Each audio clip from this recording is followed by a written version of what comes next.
Hello, I'm Gord Colson with the Rebel Jesus News and the Rebel Jesus Band. Why Rebel Jesus? Well, because he was a rebel. The Romans wanted him gone because he was a threat to them. The Jewish religious leaders wanted him dead because he was a threat to them and their power. So, by definition, he was a rebel. I use this term to honor him, not in any derogatory way. But to this video, which I'm making today, let us turn. I made a video recently called The Lamb Beast, and I argued that in Revelation chapter 13, verses 11 forward, described a two-horned beast that looks like a lamb, speaks as a dragon, and I argued this was the Anglo-American power, the partnership of Britain and America. Do we see anything in the Old Testament that might confirm this? I think we do. If you have a Bible, please turn to Daniel chapter 11. And before I do, let me just give you a brief history of the oil politics in the Middle East since the First World War. After the First World War, Britain was the major power of the time, and it was the senior partner in the dual world power of Britain and America.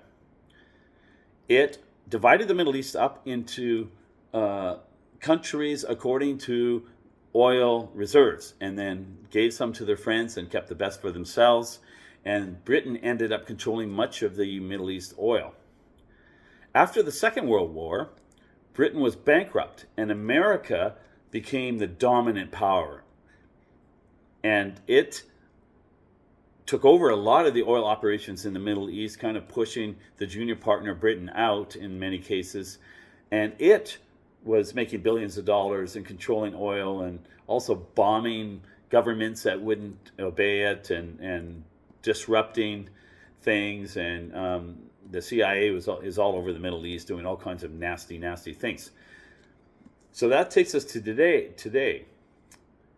Britain and America have been very actively engaged in the Middle East in order to try to get control of oil, because he who controls oil controls the world. All the industry in the world is running on oil, most of it. And oil is money, oil is power. He who controls oil controls the world. So that's what Britain first, and then later America, has been trying to do in the Middle East. Of course, lately, America has been failing, having to run away from Afghanistan with its tail between its legs. Iraq was a disaster. Libya is ruined, and we could go on and on. So it's not going all that well for the Anglo-American power at the moment. But let us read verse 40 of chapter 11 of Daniel. And at the end time, that's our time now, the king of the south will collide with him, and the king of the north will storm against him with chariots, with horsemen, and with many ships, and he will enter countries, overflow them, and pass through. Now I believe the king of the north is the West, led by Anglo-America. The king of the south, now in our time, are countries that are resisting America in the West. So that would be the BRICS. It would also be Arab oil countries in Iran, in the Middle East. These are actively resisting the United States and its leadership of the West. Verse 41, he will also enter the beautiful land, and many countries will fall, but these will be rescued out of his hand: Edom, Moab, and the foremost of the sons of Ammon. Well, the beautiful land is Israel. So has he entered the beautiful land? Yes, he has. Israel is pretty much a puppet state of America, although Israel also has a lot of influence on America through AIPAC and so on. So he certainly has entered the beautiful land. Many countries will fall. He's been at war with half a dozen countries in the Middle East over the past 20 years and destroyed many governments and caused much ruin, right? So what about these that are rescued out of his hand? Edom, Moab, and foremost of the sons of Ammon. Well, Edom, Moab, and Ammon were battling Israel in the Old Testament for land all the time. They were at war all the time. So these represent countries that are resisting the West, that don't want to be part of the king of the North, they're part of the king of the South. So think of Iran, think of China, think of Russia, and so on. So we get to verse 42. He will stretch out his hand against other countries, and the land of Egypt will not escape. Egypt is a puppet government. The government of Egypt is a puppet government for the United States. President Sisi is just a puppet governor. And anyone who knows anything about the current state of Egypt knows this. Sisi's on the payroll of America, and America dominates it. But he, the king of the North, will gain control over the hidden treasures of gold and silver, and over all precious things of Egypt, and the Libyans and the Ethiopians will follow at his heel. Well, Libya's been destroyed. Ethiopia is also under the thumb of America as well. But because he gains control over all the hidden things of gold and silver, and over all the precious things of Egypt, this means oil, I think. So, because oil is the big money game in the Middle East. That's what everybody is after. And that's what the United States has been after, and that's what Britain has been after, and other countries in the Middle East have been after. Verse 44, rumors from the east and from the north will disturb him, and he will go forth with great wrath to destroy and annihilate many. Well, east and north of Israel is what? Russia, China, and Iran. So it's these BRICS countries.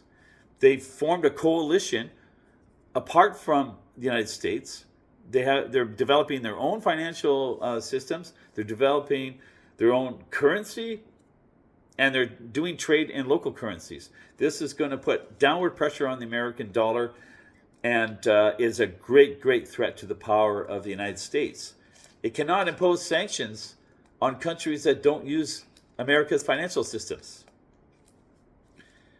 Verse 45. He will pitch the tents of his royal pavilion between the seas and the holy mountain, and he will come to his end, and no one will help him.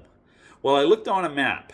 Between the seas, that is the Mediterranean and the Dead Sea, and Mount Zion, forms a triangle, is Jerusalem. Jerusalem's right in the middle there. So he will pitch the tents of his royal pavilion between the seas. Royal pavilion were the entourage that a government leader would take with him back in those days. Ancient Near East. But today's tents of the royal pavilion, of your royal pavilion, is an embassy. Who moved their embassy to Jerusalem from Tel Aviv in 2018? President Donald Trump. So I believe that is fulfilling the scripture. And if that's true, that means the West does not have much longer. We're near the end for the West, because in verse 1 of chapter 12, now at that time Michael, the great prince who stands guard over the sons of your people, will arise, and there will be a time of distress such as never occurred since there was a nation until that time. And at that time, your people, everyone who is found written in the book, will be rescued. Okay, so right after this, after the king of the north meets his end, then Michael is going to stand up, and we have the return of Christ. Now, are there other scriptures that might confirm what we've come to believe here? Well, let's look at Joel chapter 19 and 20. Oh, sorry, verses 19 and 20 in Joel chapter 2. Let's go to 18.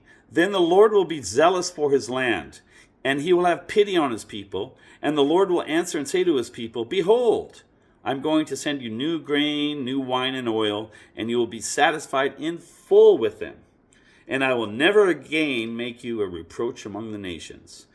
But I will remove the northern army, king of the north. I will remove the northern army far from you, and I will drive it into a parched and desolate land, and its vanguard into the eastern sea, and its rear guard into the western sea, and its stench will arise, and its foul smell will come up, for it has done great things. The northern army, the king of the north, compared to what I just told you in Daniel chapter 11, verses 40 to 45. The king of the north meets his end in the Middle East. The king of the north is the Western powers, Anglo-America, as a leader, and then Europe and the other Western powers. So do not be deceived. Western governments are not righteous, and they are not your friend.